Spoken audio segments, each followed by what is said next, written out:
Hello everyone, इस video में बात कर लेते हैं हिंदुस्तान कॉपर की। क्विकली एनालिसिस देख लेते हैं। चैनल को लाइक एंड सब्सक्राइब करना मत भूलिएगा। तो यहाँ पे आप देख रहे होगे स्टॉक कंसिस्टेंटली फिर से बुलिश मोमेंटम दिखा रहा है। और अगर आप नोटिस करें यहाँ से फिर से आप आंकड़े पकड़ें स्टॉक के, तो स्टॉक ने ऑलरेडी फिर से 46% की रिटर्न्स निकाल दिए हैं, वो भी सिर्फ 53 डेज़ में है। और यहाँ पे बुलिश मोमेंटम बहुत अच्छा चल रहा है। आज भी स्टॉक ने मोमेंटम बहुत सही पकड़ा। सेलिंग एग्जैक्टली देखने को मिली है 198 पे, क्योंकि 200 साइकोलॉजिकल लेवल आता है इधर निकल के। और जो बाइंग थी अपनी वो आज थी एग्जैक्ट अपनी 185 पे, तो यहाँ सस्टेन कर गया 185 और यहीं से बुलिश मोमेंटम पकड़ा स्टॉक ने।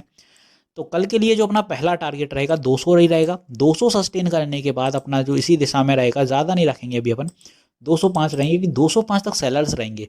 तो यहाँ थोड़ी सावधानी देखनी होगी आपको। आप पैनिक करके बेच मत दीजिए, क्योंकि स्टॉक चलेगा भी और बुलिश है। वीकली पे बुलिश चल रहा है, डेली पे बुलिश है, और फिर आप देखेंगे वन मंथली पे भी बुलिश है। तो यहाँ पे पैनिक मत होइएगा। 205 तक सेलिंग देखने को मिलेगी। 205 सस्टेन करने के बाद स्टॉक बुलिशनेस दिखाएगा और फिर अपना जो टारगेट रहेगा 212 रहेगा। 212 पे एक हर्डल फेस होगा और तीसरा इसी दिशा में रहेगा अपना 225 पे। तो ऐसे चलने वाला है ऊपर की दिशा में। 225 के बाद फिर और भी टारगेट रहेंगे 237 के, देन 250 अपना बड़ा साइकोलॉजिकल लेवल। तो यहाँ ऐसे जाएगा ऊपर, बट 205 तक समझदारी दिखाइएगा। यहाँ थोड़ा रिवर्सल आते हैं, क्या रहता है 205 पे सेलर्स रहेंगे, वो फिर से स्टॉक को गिराने की कोशिश करेंगे कि स्टॉक वापस से 200 के अंदर जाए। और 200 के पास जो बायर सेलर्स होंगे वो फिर से स्टॉक को और नीचे गिराएंगे कि स्टॉक 198 नए 197 जाए। ऐसे चलता है स्टॉक मार्केट। तो थोड़ा यहाँ अपने दिमाग लगाया करिए कि स्टॉक में क्या दिक्कत आने वाली है, क्यों स्टॉक वापस रिवर्सल दिखा रहा है। साइकोलॉजिकल लेवल पे हमेशा सेलर्स मिलेंगे, इसीलिए ऐसे रिवर्सल्स आते हैं। बाइंग की बात कर लें कि सॉरी, यहाँ पे सपोर्ट की बात कर लें कि सपोर्ट्स कहाँ देखने को मिलेंगे। तो पहला सपोर्ट अपना इसी दिशा में रहेगा अगर स्टॉक फॉल करता है 192 का। 192 के बाद दूसरा सपोर्ट रहेगा यहाँ 185, या फिर आप 187 का मान सकते हैं। तो ये दो सपोर्ट मान के चल रहे हैं अपन। और ऊपर की दिशा के ये सारे रेजिस्टेंस या फिर टारगेट कह लीजिए। तो ऐसे चलने वाला है स्टॉक आपका ऊपर की दिशा में हिंदुस्तान कॉपर।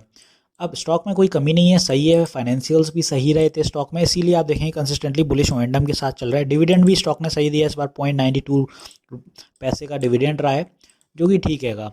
क्योंकि यहाँ पे आप देखेंगे एक ट्रेंड लाइन और बनती हुई नज़र आ रही है। अगर यहाँ से आप निकाल दें, कुछ ऐसा सा मूव आएगा। ये ट्रेंड लाइन यहाँ से बनती हुई नज़र आएगी। अब ये ट्रेंड लाइन का हर्डल एग्जैक्टली यहाँ फेस हुआ, क्योंकि यहाँ भी इसने काम किया था और यहाँ से बनती हुई नज़र आ रही है ये कुछ इन लेवल्स पे। अब आप देखेंगे यहाँ से पहले भी इसको हर्डल फेस हुआ था इधर पे, यहाँ हर्डल फेस हुआ, यहाँ भी हर्डल फेस हुआ, इसीलिए आज भी ये हर्डल बनते हुए नजर आया। और दूसरी बात, यहाँ 200 का साइकोलॉजिकल लेवल है, तो ट्रेंड लाइन भी रही है और साइकोलॉजिकल लेवल भी रहा है। तो दोनों ही चीज़ें देखा करिए। तब आप हमेशा कुछ भी चीज़ बेचने के पहले मल्टीपल कंफर्मेशन किया करिए कि वहाँ कोई साइकोलॉजिकल लेवल तो नहीं है। हमेशा बाय सेल करने के पहले ये देखा करिए कि साइकोलॉजिकल लेवल ना हो, या फिर अगर हमेशा वहाँ पे कोई ट्रेंड लाइन मैच तो नहीं कर रही है। क्योंकि ऐसा करने पे ना कभी कभी आप टारगेट के पहले ही बेच देते हैं और फिर आप कहते हैं स्टॉक तो फिर बहुत ऊपर चला गया है। तो ये चीज़ हमेशा नोटिस करा करिए। साइकोलॉजिकल लेवल आएगा तो स्टॉक थोड़ा कंप्रेस होगा, रिवर्सल आएंगे। साइकोलॉजिकल लेवल निकलेगा तो स्टॉक फिर भागने लगता है और वहाँ फंस जाते हैं। आप कहते हैं लो 20 पॉइंट ऊपर चला गया स्टॉक, मेरा तो और बन जाता। ऐसे लॉसेज आते हैं फिर स्टॉक में, आपको फिर वो कहीं ना कहीं लगता है कि यार अब रिग्रेट हो गया इस चीज़ का। तो यहाँ सारी चीज़ें समझ आ गई होंगी हिंदुस्तान कॉपर में कि क्या मोमेंटम रहा ऊपर की दिशा में, और नीचे मैंने दो सपोर्ट पे चल रहे हैं अभी अपन बस। तो वीडियो यहीं तक रखते हैं, मिलते हैं नेक्स्ट वीडियो में। This is me Shubham Yadav, signing off.